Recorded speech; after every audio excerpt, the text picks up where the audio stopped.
everyone. Thank you for joining us and joining the AGU Atmospheric Sciences Early Career Committee for the second in a series of webinars on careers in the atmospheric sciences.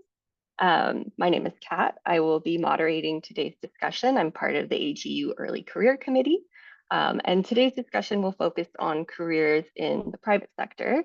The goal of this webinar is to introduce early career atmospheric scientists to various careers in the private sector, including how to find these positions and what skills are needed. We have a wonderful panel who are excited to share their experiences and advice during their career. Please feel free to ask questions. We do ask to put them in the chat, and we will screen them, and we'll try our best to get to all questions pending time constraints. So with that, I'm going to have the panelists introduce themselves. So just give a quick little introduction, a quick bio, what they do, how you got into your role, etc. So I'll start with Madeline, and then we can just go around. Awesome. Thank you so much. So I'm Maddie Cowell. I work at BAE Systems, formerly Ball Aerospace. I've been in this role or been at this company for about 8 years, and I'm an optical engineer who leans more like a systems engineer into supporting civil new business, which is like our NASA NOAA customers in aerospace. And so I do a lot of R&D, internal and customer funded. How I got here, I started as an optical engineer, was in the semiconductor industry for a little bit, and then ultimately found my way back to the sciences, doing a master's in statistics, and then finding my way here in supporting new business. That's my little quick elevator pitch. Perfect. And I guess we can just popcorn over to Braden. Cool. Hi, my name is Braden Stump, and I'm the president of a very small business in Northeast Colorado called Handic Scientific. So Handic Scientific makes aerosol science as well as atmospheric instrumentation, kind of for niche customers, and also does kind of the SBIR grant, the other side from university end of things. I kind of got to where I am. I grew up on a cattle ranch in northeastern Colorado, and then got my undergrad in mechanical engineering at Colorado State. And through having very similar kind of work that I'd done to aerosol science, ended up becoming a research engineer and then slowly leaning more towards managing the day-to-day of a small business. So yeah, excited to be here. Awesome. Thank you. Let's go to Eleanor. Hi, I'm Eleanor Middlemiss. I am currently a senior technical product manager at an insurance company called Parcel. They sell insurance for the supply chain. So they focus on essential goods, including pharmaceuticals and perishable items across the supply chain. So as a senior technical product manager, I lead the modeling strategy for estimating risk across their supply chain and help price their insurance products. Before this, I was a consultant for a couple of years. So I worked with understanding stakeholder needs and addressing climate risk. And then prior to that, I was a data scientist for a few years after my postdoc. So had quite a few different horizontal transitions. Happy to talk more about that as well. Great, thank you. And then last but not least, Daniel. Hi, everyone. My name is Daniel Rothenberg.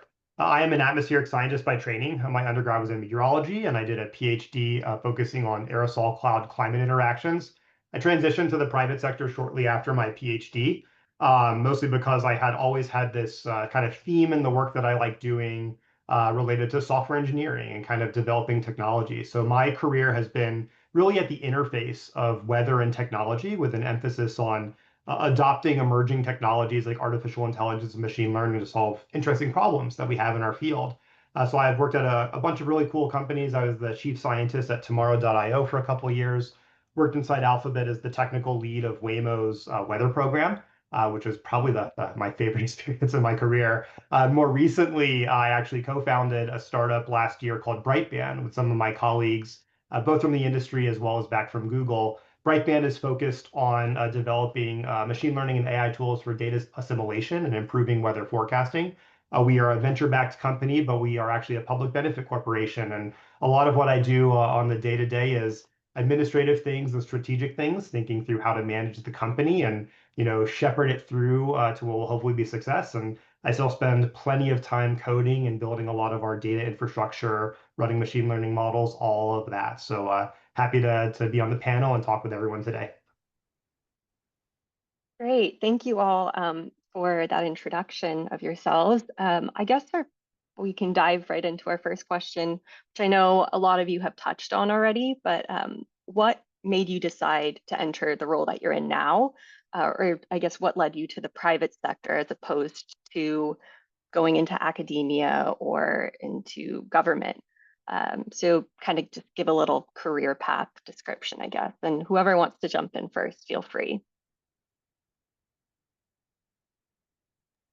I guess I can. Oh, go ahead, Eleanor. Yeah, I guess I can kick it off. I mean, it's been a while since I've been in academia, but I think I'm really driven by understanding why people are using climate data and weather data. So honestly, that's what's been driving my whole career path. Like moving in industry at first, I've just wanted to understand the application of these types of data sets, which led me to data science. It's a pretty easy tangential jump from looking at scientific data into being a data scientist. And then from there, I just kept seeking like what and why stakeholders are using climate data, led me to consulting. And now I'm actually applying our modeling tools and data analysis to understanding risk on the ground for an insurance company. So I'd say in general, I've been just driven by that risk piece. Yeah, and then I'll speak a little bit to my experience. I actually kind of like immediately left the academia world after undergrad to get into the workforce. Did a lot of actually data science and data analyst roles. Similar theme as Eleanor. I loved the ask of why and why does things interconnect and find itself working together. And I think I just kept driving towards that, which is where went for a master's in statistics because I didn't know the assumption sets you make when you do your modeling. So I wanted to understand why I was doing that. And then ultimately, I've always loved space in the sense of Earth observation. And so at the time, I was like, I'm way too removed. I'm so far into the semiconductor world that like my business is business. Kind of coming back and then saying I really wanted to get back into science and understand how I could take what I've learned across my industry experience and give back to science is really what led me to my current role. And so I've been very fortunate to be a principal investigator on a NASA Earth Science Technology Office program. And so that's been kind of like my journey of actually I was more in the business side and then slowly walking my way to science. I'll break the combo a little bit. I actually really wanted to have an academic career. I was kind of dead set on being a tenured professor and having my own research group and things like that. And as I'm sure my other panelists will share as we kind of the conversation goes on, sometimes life happens and you have to kind of make different choices. And so I kind of was balancing the things that I wanted to do, and one of them was not have to move multiple times across the country with like my young family, and maybe not kind of like spend the rat race publishing or perishing in academia. And it was actually a couple of good advisors I had that kind of turned my perspective that, jumping to the private sector would have lots of opportunities, really be able to still satisfy the itch that I had for leadership and kind of building things, getting my hands dirty. Just because I couldn't do that in an academic context, or more importantly, I learned that I didn't want to pay the price to do that in an academic context. And so I kind of made a leap of faith into the private sector shortly after a postdoc, right after I graduated. And I was very happy to find that there was actually a ton of opportunity, and there was so much more ceiling than I had ever really thought that I could get away with in the private sector. So, the take home there is that sometimes life happens, and there's a lot of really amazing pathways that are always available to you wherever you end up. And to kind of hopefully provide a similar vein, especially with the diversity of different job skill sets and career pathways from everybody else, with me leaving straight from undergrad into private sector, I was working on the time on a senior design project that was about imaging snowflakes as they fell. And I was like, well, private sector does not look great for imaging. I've been looking through kind of the potential market opportunities that I would have as a mechanical engineer. And something that I think that all the people on this panel have done, and something that I would really recommend to all the folks here, is to think of your skill set abstractly beyond your degree, right? Don't just like immediately gun for things that are exactly like the degree or field you're in. Think about like the running list of very valuable skills that you have. And just so turned out for me that a lot of these same like mechanical mounting mechanisms, electronics and mechatronics techniques that I needed to learn while I was being a mechanical engineer researcher on aerosol and atmospheric science equipment was almost identical to the learning process and what I developed doing this snowflake imaging. And so immediately kind of found in similar areas to me, Fort Collins has a pretty large kind of small business space in aerosol science instrumentation. And immediately I had a portfolio of, oh, this is not exactly this, but it's similar enough that it really gets the job done. So I think that was one of the strongest things that I could have done coming out of my bachelor's, but I also recommend to all of you is to like think through what you are capable in beyond like the name of your degree, right? If you worked a lot with swage lock components and plumbing, there's so many other fields that are similar and could still be very interesting that apply the majority of your skill set beyond maybe kind of the exact thing that you're working on, even if it is very impressive. Awesome. Those were such great answers. Lots of questions already, but before we get into audience questions, just kind of want to get an idea of what a normal day looks like for you. A lot of us are either students or in our early careers, so we're kind of still in that like organized structure. So what does a normal day look like? Cool. I can go first on this one. I'm in a really unique role since I have my own company and it's kind of like a sink or swim almost. So there's some good things about that. The best thing is that I have a really unstructured workday. The challenge is always picking like what's the most important thing to work on. So I try to keep myself busy and impose as much structure as possible. There's an endless deluge of emails and meetings I have between members of the team, external parties, and collaborators. But I find it actually really helpful, especially having worked from home for multiple years during the pandemic, to try to have an office and places that I can go to and have like a dedicated place. So I try to stick 9 to 5 in a co-working space here just outside of Boulder for most of the week. And then I actually find myself really motivated to be working in the evenings as well. Usually because we do some really cool research with my team, and I always feel like, I have to keep up so that I can, still be able to participate in all the research discussions and things like that. But definitely the two biggest time sinks I have on my day are collecting and responding to email, and then meeting one-on-one with all the members of my team and our partners that I can stay on top of what's going on and make sure that I'm able to provide useful feedback and guidance for everybody so that they can work on the most impactful things for our company.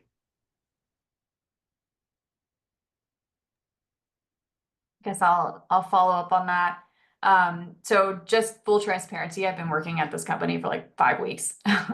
So I can speak to at least how it's been for these first 5 weeks.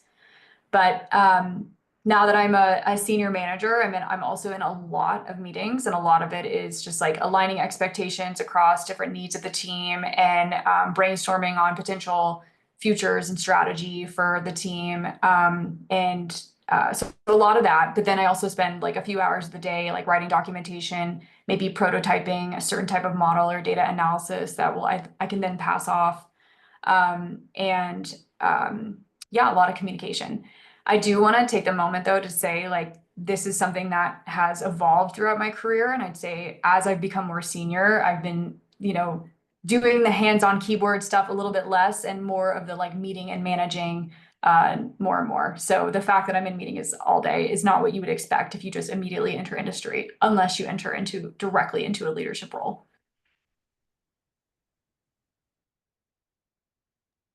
I would fully echo both of those as well. I think that, starting off when you are first hired, at least, for like physical instrumentation side of things, you'll end up really being, especially if any of you like work on SBIRs or like research grants on the university end or on the business end, you're going to be in the trenches working on the kind of specific projects that you were maybe hired to do. And similar to both of your previous points, a lot more of what I do, definitely, I'd like to joke that my job is email, but it's really decision making about that technical work or creating pathways, making decisions, or completing tasks that allow that work to continue. So as you begin to have this further understanding of the work being done at a business, generally speaking, or the work being done anywhere, you can instead be guiding it instead of having to do it all of the time. Yeah, actually, kind of going to echo a little bit on like as you're leading or as you're kind of in a leadership role, I do feel like your days are dominated by interacting with people and making sure that they hear you or hear the expectations and that you're working to a common goal. But something that's a little different in terms of my day to day, I am also still hands-on in the lab. I think one of the unique things about some of the R&D projects we have is there's a lot of talking and strategizing, but at the end of the day, we are limited staff because really where our money is made is on our big systems like Landsat imagery and all those fun really cool instruments. But in the R&D space, it's like, gosh, I'm going to shoot this laser at this target and see what happens, and then try to communicate that. And so I have a little bit more lab time kind of fit in. I still have like a hybrid model. I work in Boulder, but I have 2 days that I can work from my home office. And then I also like to add in that I'm a really good PowerPoint engineer. I think half of the industry side of things, it's really being able to communicate your findings or what your expectations are, and effectively doing that through visual means. Because I think oftentimes those things breed a life of their own and they kind of get circulated. And so it's another skill set that seems to have progressed over the years as I've been in industry. Great. So I guess one of the questions that we think about, and we're getting a lot in the chat, is what would you consider an optimal time point to go into the private sector? Are there advantages from transitioning after, a PhD, master's, or undergrad?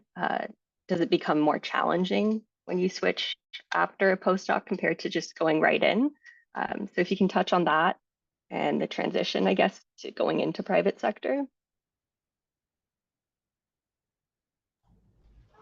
I'll start because I used to have a really strong opinion about this where, getting into industry, it's such an unknown. There's so many different jobs that you can't understand or comprehend every type of job that's out there in industry. So I used to be like, nah, go work first and then go back. But, at the same time, I'm such a follow your passions type of person these days where really whatever keeps you engaged, keeps you asking why, or gets you satisfied, I say follow that career path where you have energy in that time, lean in that moment so that then you can start to hear, like, have the path in your, like, if I would have had to pick a major back when I was like digital signal processing after optical engineering, because, that's like where money is going to be made. But I didn't know about research. I kind of wrote it off. I didn't think it existed in industry. And so, just lean into where the fun is. I think that's actually the optimal place to do it because you'll be engaged.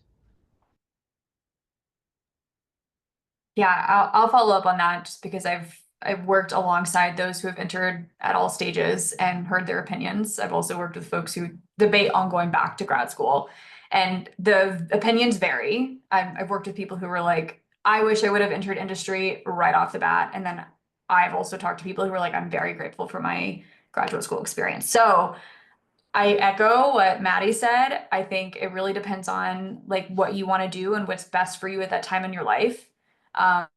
If, for example, I was advising folks who, if they wanted to go into climate regulation, then maybe now is not a good time to try to find an industry position. You may want to stay in grad school while you're a little protected. I don't know. It could be personal reasons, but I agree. Like if you are finding that, you're looking within yourself and you feel like you don't really love research, maybe that it's a good time to get your master's and kind of jump into the application of things. If you really want to like think about, living in ambiguity and designing problems and solutions, then maybe it's best to practice that with a PhD while you have job security for, at least so long as you have funding. So I think it's highly dependent and it requires understanding your own interests. So I think I'd recommend that across your PhD, pay attention to what you like about it, what you don't like about it, or during your grad school experience in general. Maybe to add a little bit to both Maddie and Eleanor's great answers, one of the important things to consider if you decide that you want to take the path of jumping in an industry early and then maybe going back and kind of returning to research and kind of getting more skills is that life happens at the same time as well. And most of us here are very young. I don't know if everyone here has a family or things like that, or if that's a thing that they're pursuing. But what you will notice is that the longer you get from finishing your undergrad, the more responsibilities you have in life, the less flexibility you might have, especially as you grow your family, siblings, parents, their lives evolve as well. And one of the common things that I hear from folks who left to go to industry early and maybe wanted to go back and get that master's or PhD, on the whole, it's just more difficult later on because you just have more commitments and responsibilities. And, oftentimes a private sector job probably comes with a bit more structure and more importantly, a bit more salary. So there's a very high, like real felt opportunity cost for going back to school for some period of time, not only in what it costs to actually go, but in missed earnings and the trajectory you have on your ladder. That being said, one of my most common recommendations when I mentor undergrads deciding if they want to pursue that master's or maybe they want to dip their toe in the job market is that, the first decision you make, you can always walk it back. If you realize it was the wrong one, the doors never really close on you. Just the way that the things that you would weigh when you make the evaluation or the decision about what's the next fork in the road that you take, it's going to look very different 5 years from now than it might look today. And that's a good thing. It's important not to try to over optimize and over analyze the trajectory because life will happen and you will always be able to find incredible opportunities no matter where you are. Yeah, I really like that. The one other thing that I would add is to be considering your network at the same time. One of the things that I found to be really interesting and organic is that when I was first starting, at the Handic Scientific, a lot of the people that I were working with that were PhD students, postdocs at labs on projects, later on down the road are people at national labs that are then in charge of me buying equipment or having me train them, or we're working together on projects after that. And you kind of see this growth over time, especially with all of you joining cool meetings like this and then potentially going to conferences. There's a lot of opportunity in the academic sphere to grow this really strong network of both academic and also business partners, just because with the science world, you see a lot of these like smaller little organic businesses popping up. We have seen folks on our team, for example, that have started off as a postdoc with us, that we were doing a kind of research collaboration with them that have turned into a full-time employee. So one of the things I would potentially look at as you're looking at each stage is like, does my network and kind of do my options for transit feel strong enough and feel kind of like well grown enough that I know that I can turn this into a career pathway that I want to see, right? And if there's still more meat on the bones there, if you have more time or you think that there's more interaction that you can do, it kind of depends on the research, the lab, the opportunity. I think that the private sector, it kind of depends, but for our business, for example, we're not going to as many conferences or presenting as much information as that. So it's nice to be able to kind of grow into and create a network that you can then use as a career pathway down the road too, because those personal connections you make with businesses tangential to yours are also ones that are easy opportunities where they know your skill set, they've worked with you before, and it's easier and faster to transition into a private role later on down the line. Great. So this question is a little bit more geared or pivoted towards Maddie and Eleanor. So when you did kind of go into the data science, data analysis work and climate risk modeling, were there experiences you had in your early career or education that made you feel better prepared for your position? Or was there something that you wish you had learned to make that transition?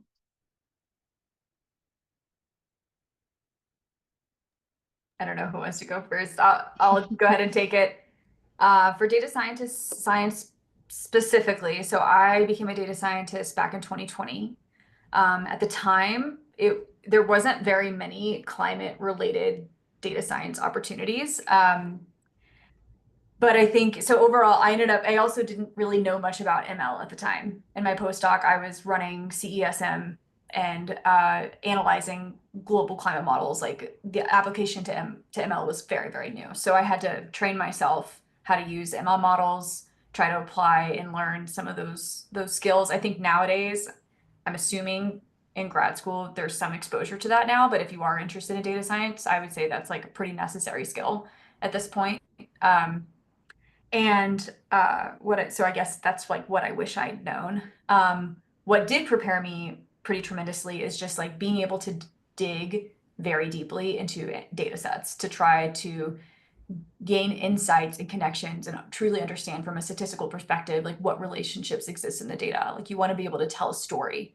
I think one other thing I wish I knew was being able to tell a story that people care about, because you can't come to an interview saying, oh my gosh, look, I understand what happens with cloud radiation affects global temperatures. Like people aren't going to care about that or really know what it means even. So you'll have to try to like think more about like what you care about as a person, not a scientist, or what other people might care about. So it requires some, I think, some other like interest in the industry specifically if you want to try to think about those problems.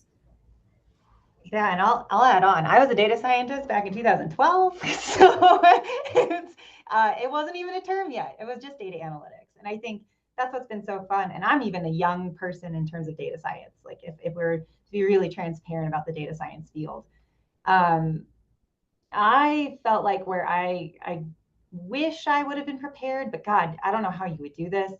I was very fortunate to be a part of a rotational program right out of school. So boost up the rotational programs, because what that did is it introduced me to finance, supply chain, different manufacturing concepts. And so because it gave me a holistic view, like Eleanor said, like the industry or the business, I think being able to actually bridge the gap of, yes, being an ML engineer or knowing your statistics, I think is really important as a data scientist, but that storytelling piece and why it matters, that's like the biggest component. And I think like when you're interviewing or when you're trying to, get into the space, I actually do think like that's the piece I think people are most interested in. I shouldn't say everybody, but there's so many Stack Overflow and different resources to say, how do you implement this ML?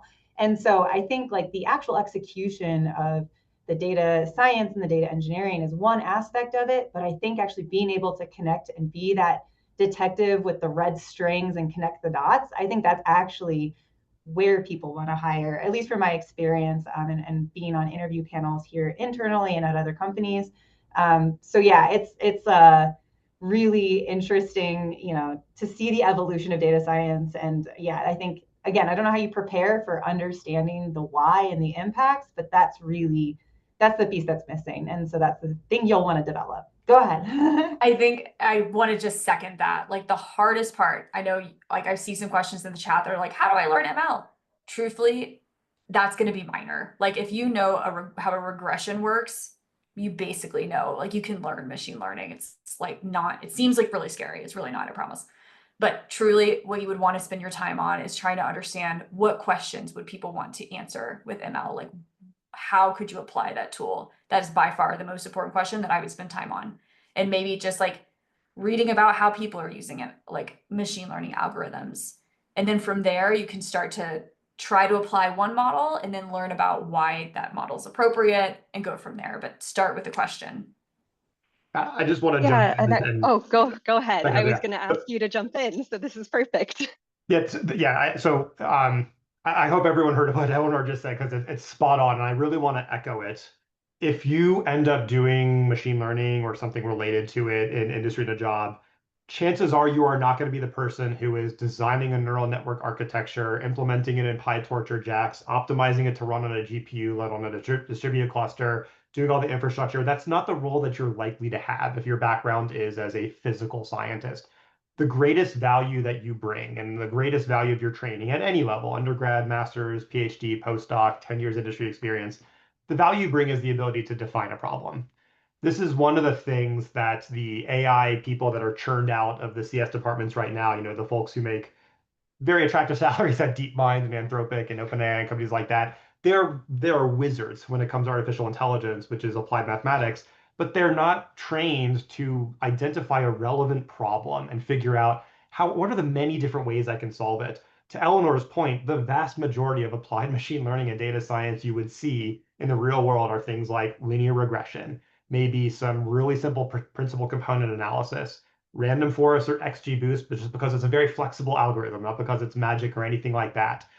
So the most valuable thing and the skill that you can kind of incubate at no matter where you are in your career is, how do I define an interesting problem? And then more importantly, how can I outline the requirements for solving it?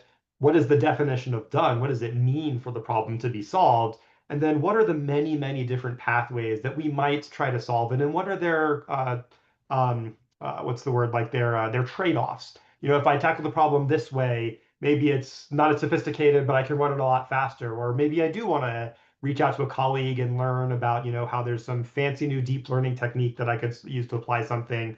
But now this problem that I could solve in an afternoon is a month-long problem, and maybe that's not the right decision for your business. And this hopefully addresses some of the questions I've seen coming up in the chat as well, which is, you know, if you're an expert in X, you know, how do you find a job doing that in the industry? Well, chances are you're not going to do exactly that job, but the skill set you have in your domain to define a problem and then, you know, bring to different levels the ability to solve it, maybe even implement some of the solutions yourself, depending on, you know, your technical background.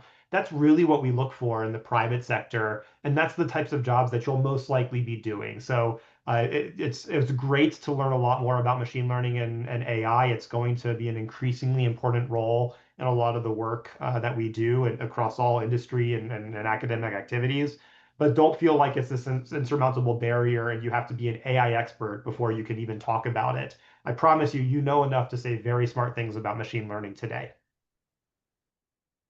Great. Yeah, that kind of leads us to our next question with having, trying to figure out what skill sets you do have and looking for a career in the private sector. How does one look for those careers or those opportunities? And do you consider company culture, um, finding the right culture to work for your skill set?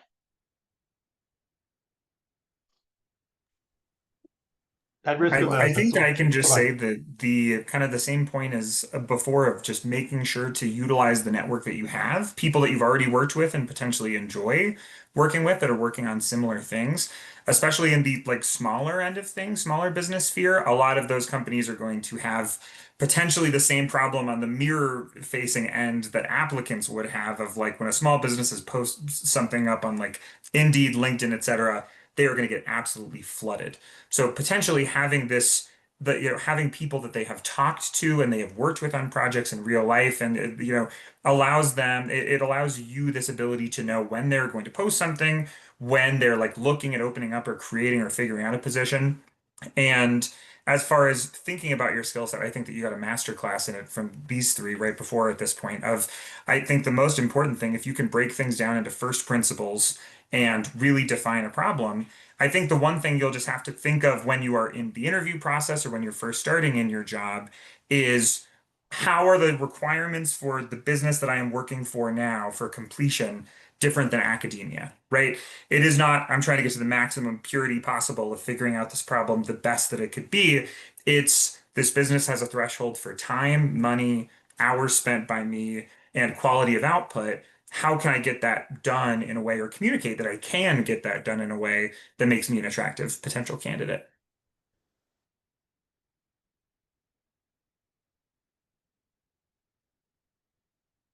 Not sure if anyone else wants to hop onto that question. I guess maybe expand a little bit more on looking for company culture and where your skill sets might fit in.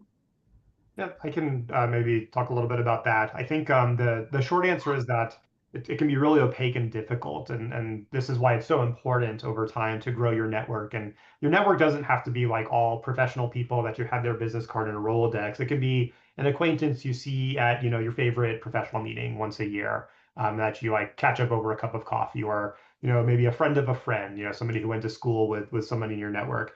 Because the reality is the best way to learn about the cultures in different companies and what it would be like to actually work there is to talk to somebody at the companies. You really can't rely on the online aggregator sites like Glassdoor or things like that because you get, well, for one thing, companies actually are allowed to censor and filter some of the information that goes there. That is a service that they sell to the companies. But then also you get just skew because people who are really motivated with a negative experience tend to post things on there, and it can be difficult to combat. So it is challenging and it takes a little bit of time, but the best way is to try to make friends. And it kind of kills two birds with one stone, because that's a great way to also network and find new opportunities. The best way to kind of like get your foot in the door at a company and get a leg up for a potential job is to talk to somebody there. And I get cold emails and reach outs on LinkedIn, multiple times every single day for people who want to learn more about what my company is doing, want to get information for companies I've worked at in the past. I think not every professional will be open to having those conversations, but if they're not, they'll just ignore it. They're never going to like send you an angry email or something. So the real cost of like reaching out cold just to have a chat and ask somebody who works in a cool job about what the company is like or what the job is like, it's actually very low. And I think speaking for a lot of my colleagues, we really enjoy having conversations with people who are interested in what we do. If I had, an extra 10 hours in the day, I'd probably fill it up with exactly those types of conversations. I totally want to jump on that. Sorry. And I just 5-second thing to add after you're done. So whenever you're ready. go ahead. Oh, cool. Two things, because you make great points. The first one would be if you get to the point of an interview process, asking questions along the way, not against the rules, and you can read a lot between the lines. Number two, with previous potential job offers and processes, it is not against the rules and it is encouraged to negotiate. And a lot of times, if you get an offer or you're talking about things and you try to negotiate something and the vibes are off, you can learn a lot about company culture that way right out of the bat. Yeah, no, I'm so glad you said that. I was actually going to say something similar.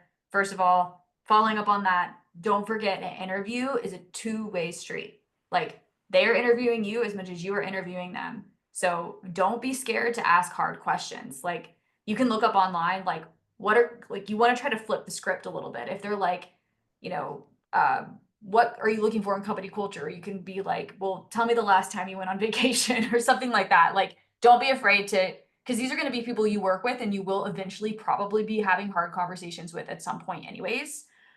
So yeah, and also negotiate. If they offer a salary, come back with a higher one. Like, unless you're totally happy with it, I don't know, but I would just push. One thing I also just wanted to mention, following up on Daniel's comment, is that I also love to do these kind of like career advice discussions. But if you message me on LinkedIn, and I'm sure other people may feel the same way, and I don't respond, it's truly just because I have no time. So, like Daniel said, I love to have these conversations. If people don't answer, do not take it personally. And I know it could be frustrating to try to connect with folks, but just like don't give up.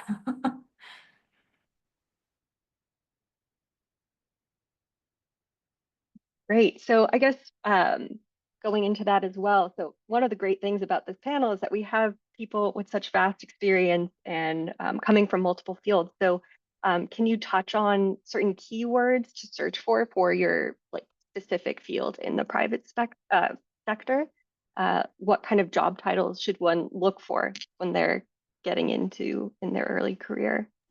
I don't know, Madeline, if you want to start. Yeah, actually, I think I mean, it's an exercise even I still do because I think you should always be evaluating and making sure you're in the career you want to be in.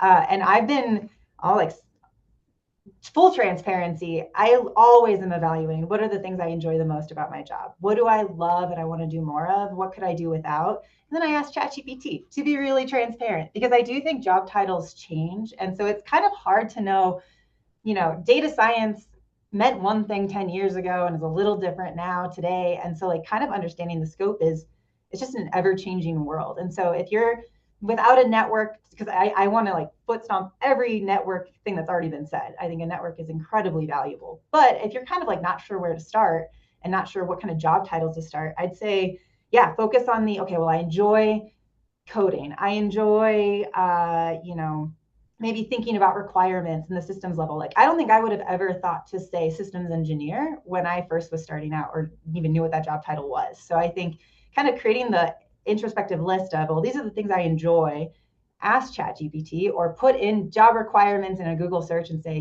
these things, and just start seeing what comes up. And I think that's actually something I do quite frequently, actually, because I think our role is, especially at industry, they're pretty stagnant titles, like optical engineer. That's my title. So it's like, but it doesn't really reflect the research I do, or the proposal writing I do, or the grant space that I'm in. So it's kind of a, just job title alone is not enough. I think getting into the job description and what you're kind of interested in, and then working your way backwards is the way I would approach it, or have approached it.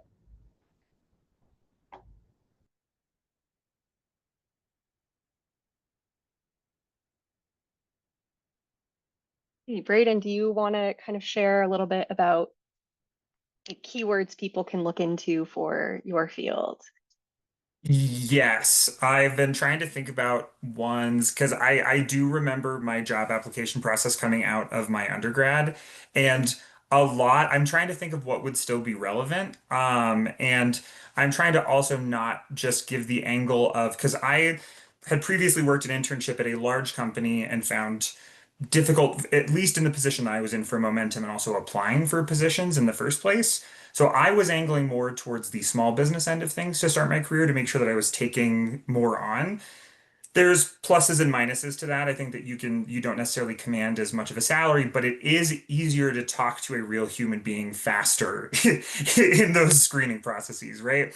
Um, I think that a lot of the major channels that you're looking for positions or even trying to find keywords in the first place, each kind of the skill set that you have is going to cause it to differ, like the levels of success you have or what exactly you're looking for.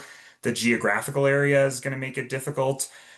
Don't give up. I would say for sure. I mean, yeah, when I was coming out with my mechanical engineering degree, I got to be at a certain point a little bit nihilistic enough that I would start to call and be like, did my resume actually get submitted? Did you guys actually see this in some capacity? Just to hear a real human being on the other end of the phone. So anything that you can do, I think the reason that we're pounding network and stuff like this is that you're already in an AGU meeting of some sort. Hypothetically, you're going to conferences and meetings, and to have it be word of mouth and ask, hey, are there any positions open at any companies you know of, or do you have any networks in similar fields that you could get me in touch with to kind of provide me advice in some capacity or to recommend things around the loop? Uh, can sometimes be a little bit less. You can think of ways to bring more strategy to the table than just, throwing as much at the LinkedIn job app wall or as much as the Indeed job app wall as possible. Not to say that that can't be successful, but it can be a pretty tough process over the time as well. I hope that was useful. That was less structured than some of my other answers as well. It is a tough one. It is. Yeah, I know we're kind of throwing you into the spotlight for that, and it is a tough question. I guess when you're thinking about, applying to these jobs, is there any training you would recommend? Whether it be like something on the business side, or if someone's coming from a less intensive research background, how do you get into the field that you're in? Yeah, is there training that there is, or is it just kind of coming out of your PhD, master's, undergrad, whatever, and just throwing a shot in the dark? I mean, Oh, go ahead. Go ahead, Maddie. Are you sure? Yeah, that's called follow up. Okay. I think actually maybe I don't necessarily have a course or anything to recommend, but I guess I want to maybe just throw out a different approach that might resonate with some people. Sometimes the job you're applying for isn't necessarily the job you'll grow into. So kind of identifying the industry or the type of company that works on relevant things that you want to be a part of. I did business analytics for an aerospace company and help them uplift a data infrastructure in order to do data-driven decision making. Did that for the first year, and then I went into intelligence and into the R&D side. So it was because I learned the process, and this is where rotational programs are super awesome for this type of movement. Oftentimes you can move laterally within a company, and so just getting your foot in the door regardless. Now, don't hate the job, but getting your foot in the door with a job and then moving around because you see better fits or you see better growth or skills or better matches, I think is an absolute possibility to maybe get you to your quote unquote dream job without just applying out of the bat. I was actually going to say something really similar, Maddie. So I'll take it one step further and say that the best training for the job you want is the next one that you have. one of the big kind of like things to keep in mind with careers in the private sector is that they're a lot more dynamic. So whereas an academic career or a research career, as you probably learned from your mentors or professors, is you do your postdoc or two, and then you get that research scientist or assistant professor position, and you're kind of there for a really, really long time.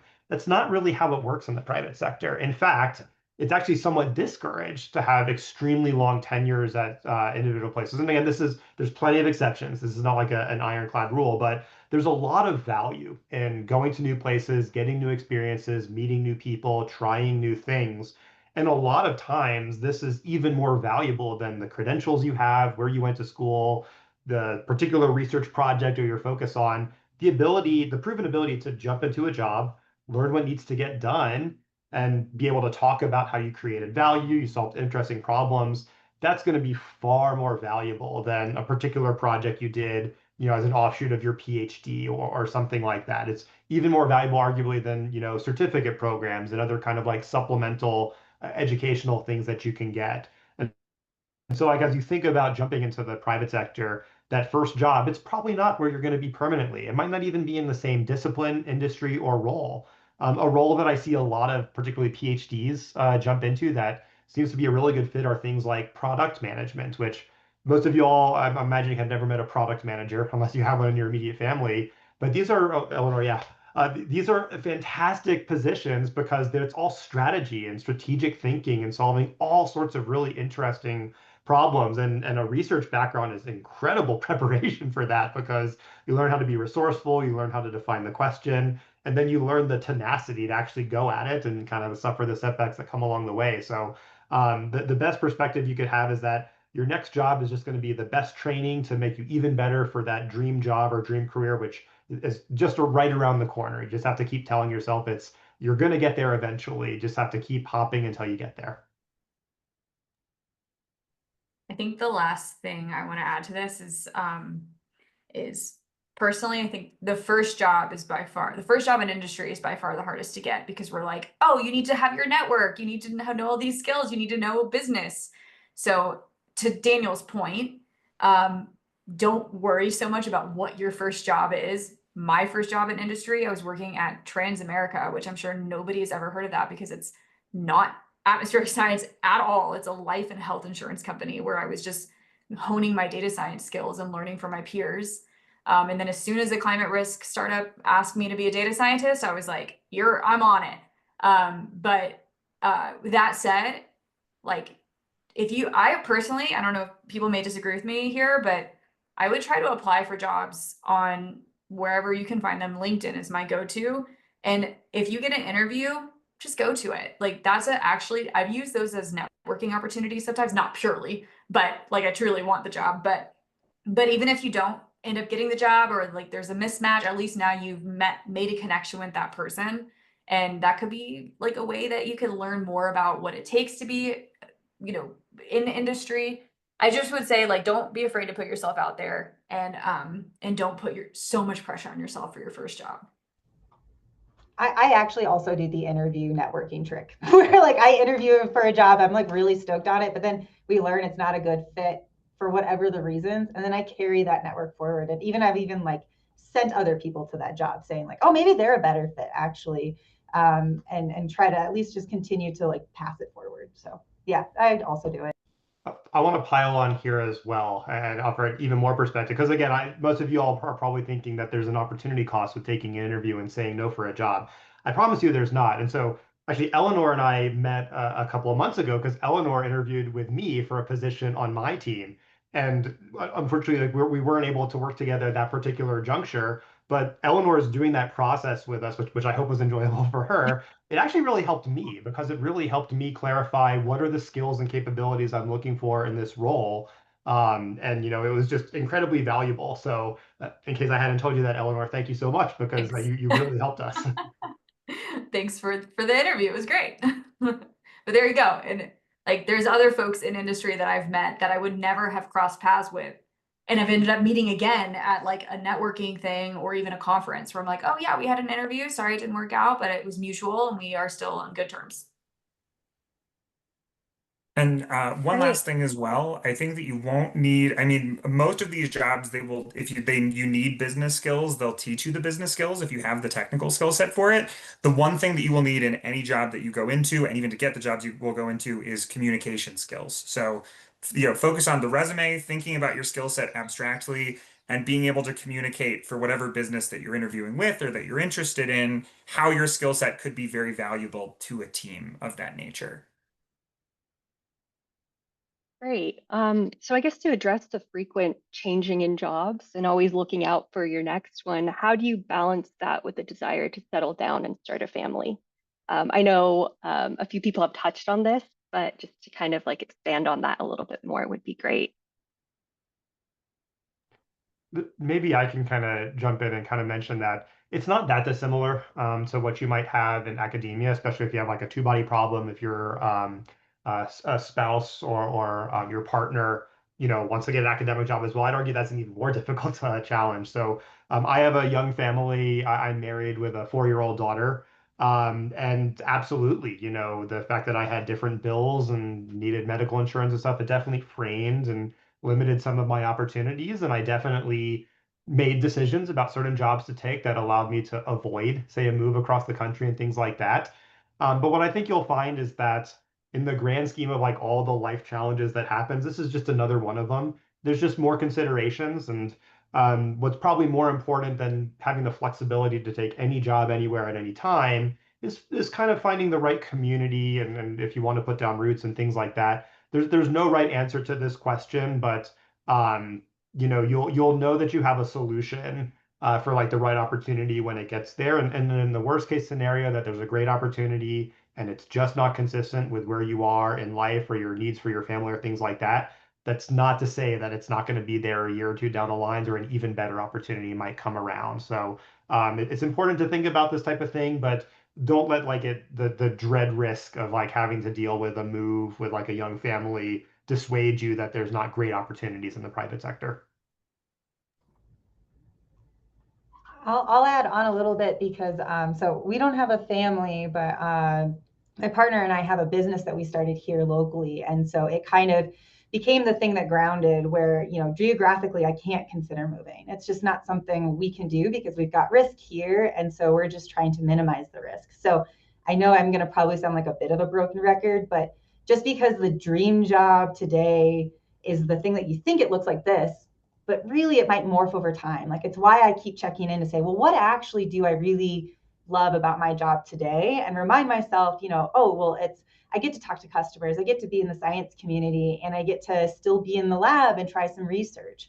Yeah, it might not be that, I also would love to go back to school and go get a PhD and all these things, but, do I want it because it's, this glamorized view of what I think it should be, or is it actually what's going to bring me joy? And so I think always having that internal dialogue of like, oh man, this is actually what I enjoy, and making sure that you bring those to the surface, I think has helped me evaluate at least, how do we kind of navigate that? Because it's a two-body problem and it's like, oh my gosh, yeah, it's wild. And I think I saw it in the chat, and just to kind of also another thing that keeps me at ease in these moments is, I think I like got to this moment and feeling like, I finally made senior. I think I got senior engineer. Wow, that was so cool.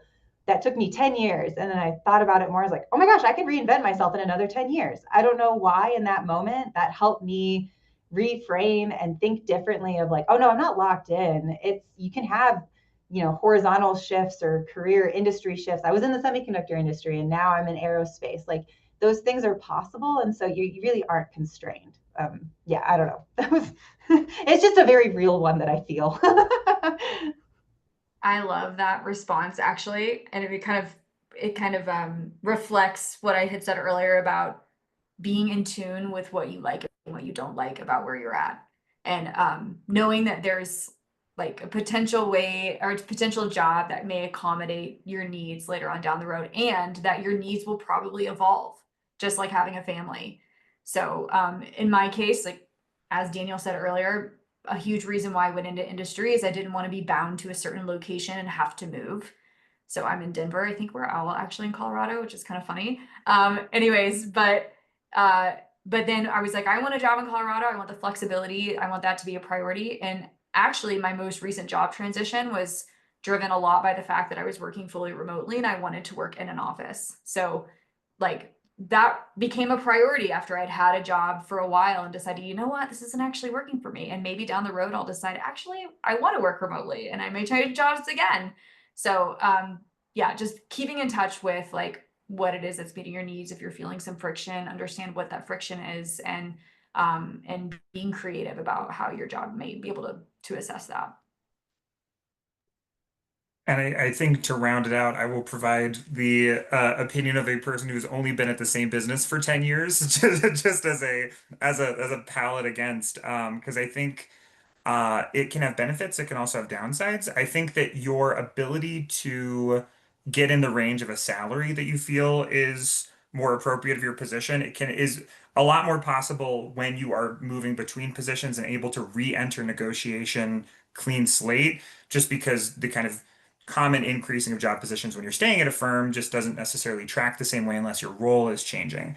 You have the ability to make yourself an essential element of a team the longer that you stay. So you end up building kind of this job security, but that is all dependent on the structure of the business, the culture of the business, and the business itself you're working at. So you have to be really comfortable if you're kind of going to stay into a pocket. You can build the work-life balance you want and start to, develop something long term, but you have to be certain about the entity that you are working at, right? There's a lot of potential stability, and I'll be honest, mine in picking have a young family currently, and I've just said I'm gonna continue to make this same pipeline work because I enjoy the technology.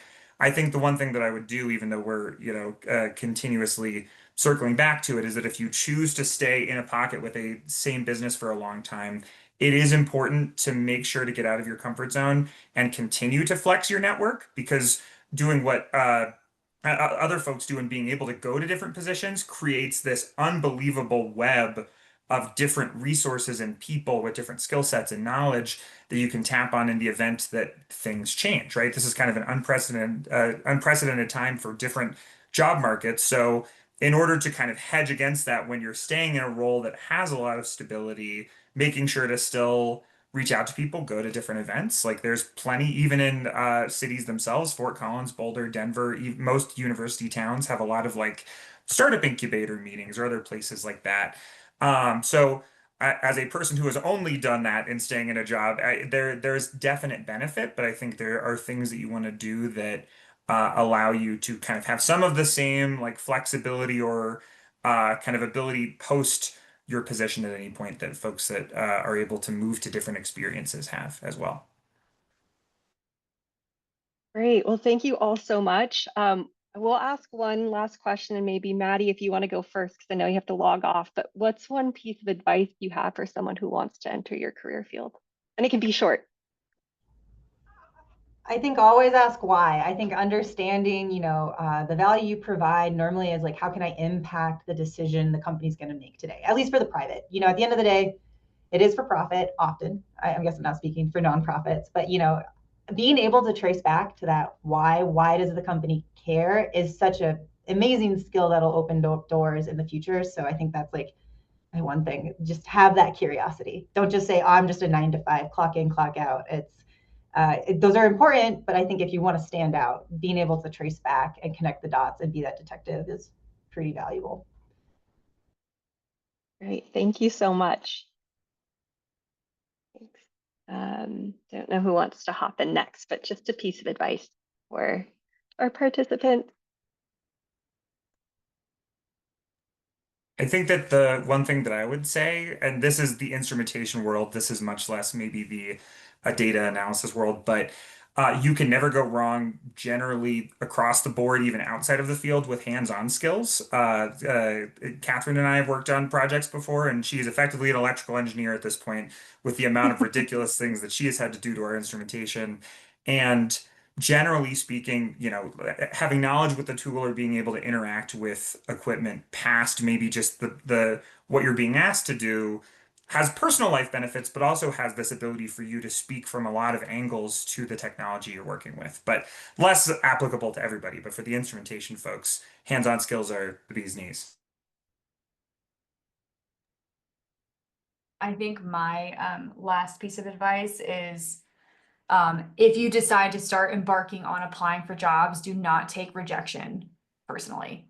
So think of it like the fit just isn't right, or like they're looking for something very specific or whatever. But remember that you have a very valuable set of skills. And if you feel like you're applying and applying and applying and you're getting rejected, then it might be worth connecting with one of us or somebody else you know in industry to get feedback on how you're marketing yourself, because I assure you that's probably the issue and it has nothing to do with your skill set. Okay, so it's just don't take it personally. I'll jump in with another kind of like piece of advice. Like if you really like coding and you really want to get a career in technology and you think you want to be hands-on with machine learning or anything like that, and in really any capacity, if there's an engineer or scientist, a data scientist, who knows what, there's a ton of value in kind of understanding that there's this whole discipline of software engineering that you might not have been exposed to during your academic studies. And that's neither a good nor a bad thing. It's just there's a lot of stuff to learn. And so you shouldn't kind of feel disappointed if you come in with a PhD and you go work at Google and you realize, oh, I'm actually a level 4, a relatively junior level engineer. And it's simply because you have all these other skills and they're going to teach you everything else that you need to do to be really effective. So as long as you always have a passion for learning and you never feel like you've learned everything and now is your time just to like apply your knowledge, you'll be successful in whatever you do. My favorite thing to do still every single day is look through my Feedly and look at all the papers, even in fields I'm not really actively researching in, and kind of just reminding myself that, wow, there's really cool stuff going on, and I would love to learn more. And I try to bring that attitude to what I do in my company every single day. And Thank sorry, you one all. other Oh, thing go as ahead. well. With potential position hunting, just because of the way that going for positions is, I would say I have coached folks coming out of their undergrad before, and granted, it's in different fields, not necessarily atmospheric, but don't necessarily out of the gate think that a position that you are applying for is potentially like not worth your time or below your skill set or something like that. As everybody has said here, the hardest job to get is the first one. And once you're at a firm or at a place, you can really make it into something and blossom it and utilize that. Like your knowledge of first principles as a scientist will allow you to grow quicker out of that position into other areas. But if you're coming up with a strategy for entering the private sector, try to keep the funnel as large as possible with what makes sense for your skill set and your communication ability, and then try to narrow down in ways that make you more competitive or make it easier for you to get in front of people to apply for positions. But I would say don't necessarily artificially lower the field. Entering it at the company that I did as a 3-person startup at the time, it was a low ball compared to potential other salary offers and benefit offers. But if you have confidence in your ability to execute, you can potentially make a position more of what you want it to be as well. All right, I'm going to wrap things up and thank our panelists again, Eleanor, Maddie, Daniel, and Braden. Thank you so much for offering your insights into your field and for up and coming people who want to join the private sector. So thank you all participants for attending our webinar today. If you have any feedback or suggestions, you can email us. And if you have a moment to fill out our poll for today's webinar, we would appreciate it. And again, thank you all. Thank you, everyone. Bye.